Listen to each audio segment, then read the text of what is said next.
Bienvenue dans Entre deux pensées. Ce podcast, c'est un espace calme, un moment suspendu, un endroit où l'on prend le temps de ralentir, de réfléchir, de ressentir. Ici, je parle de motivation, de doute, de passion, de cheminement personnel, de ces pensées qui traversent l'esprit quand tout s'arrête un instant. Entre deux pensées, c'est une conversation.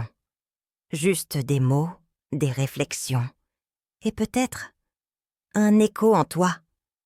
Il y a des jours où tout semble clair. On sait ce qu'on veut faire, on sait pourquoi on veut le faire. Et puis, il y a ces autres jours, ceux où la motivation disparaît, sans prévenir, comme si elle avait décidé de prendre une pause sans nous demander notre avis. Pendant longtemps, j'ai cru que la motivation était quelque chose qu'on avait ou pas, un trait de caractère, un super pouvoir réservé à certaines personnes.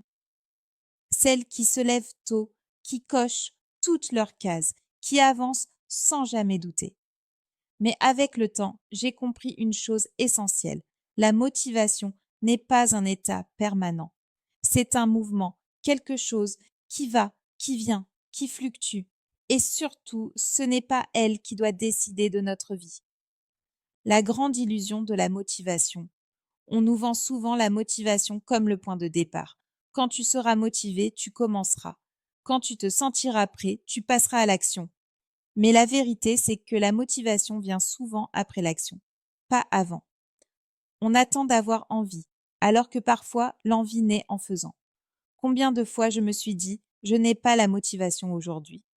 Alors que si j'avais fait juste un petit pas, quelque chose se serait déclenché. La motivation n'est pas un bouton magique, c'est une conséquence.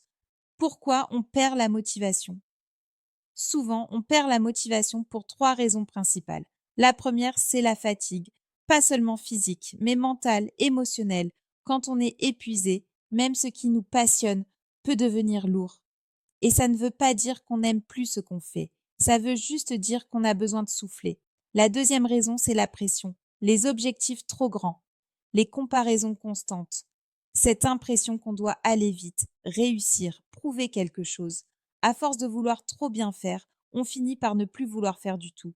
Et la troisième raison, c'est le manque de sens. Quand on ne sait plus vraiment pourquoi on fait les choses, quand on avance par habitude, par obligation, par automatisme, la motivation ne disparaît pas par hasard. Elle essaie souvent de nous dire quelque chose. La discipline douce plutôt que la motivation brutale.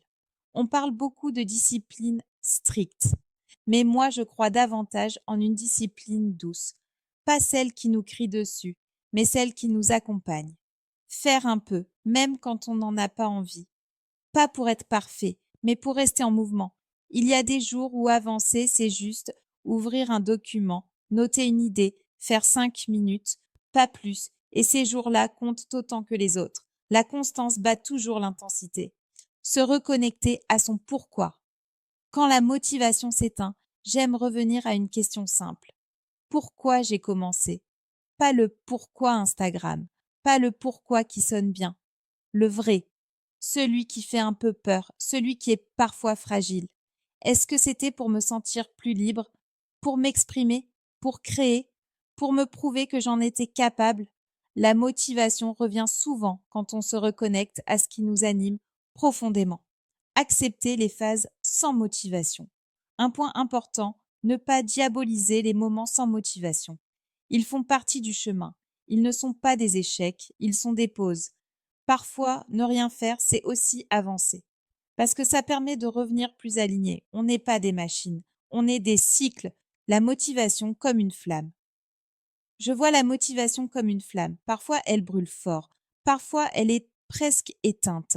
Mais tant qu'il reste une étincelle, il suffit d'un petit geste pour la raviver.